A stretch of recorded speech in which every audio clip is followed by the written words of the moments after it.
لمسه اولى حاسمه نحو خلفيه حذاري جمال الامام. جمال الامام يحاول يمر والمخالفه يسندها سيد محسن بالعيد قبل خط 18 متر باش نشاهدوا الصور البطيئه هجوم بهجوم. كانت كره بين اقدام اشرف الخلفاوي في نفس الدقيقه. صعود جمال الامام وكان قدامه يبدو لي وليد الغول. على كل حال سننتظر من جديد جمال الامام. قدامه مدافع النادي الافريقي والحكم يعطي كره ثابته بعض السنتيمترات قبل خط 18 متر. ثنائي على الكره بالنسبه للملعب التونسي جهاد زروق وايضا بسام الدعاسي لتكون الحائط وفرصه للتعديل بالنسبه لصاحب الارض. اما كاماتشو ايضا يشير الى الحائط. وجب احترام المسافه القانونيه. جهاد زروق بسام الدعاسي ايضا انيس العياري. اقرب الظن الحصري باش يكون اسامه السلامي. قد تكون يساريه نور الدين فعلا. اسامه السلامي وسيد محسن بعيد في حوار مع الحائط هذاري. اسامه السلامي التسديد وتعود محمد علي بن يعقوب نحو اليمين. مسعد الولتاني يجرب حظه ايضا ومستميت الخط الخلفي للافريقي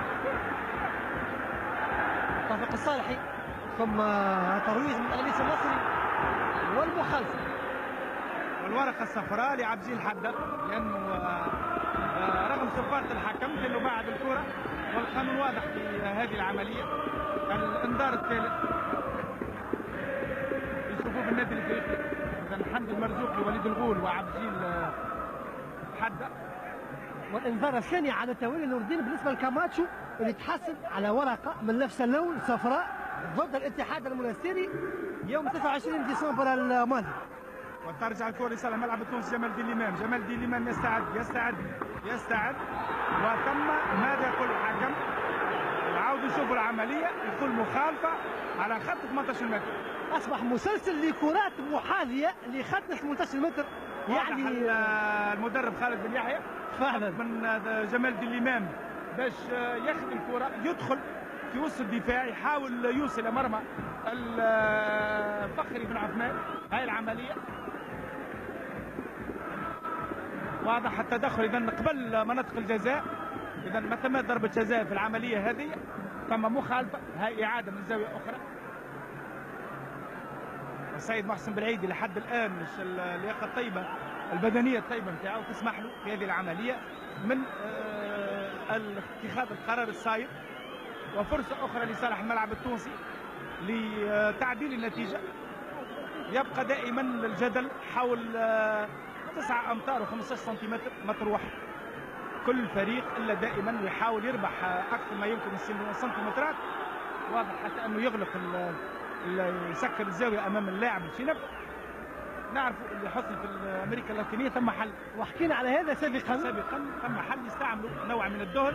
الحكم يحط في المكان يحسب 9 متر 15.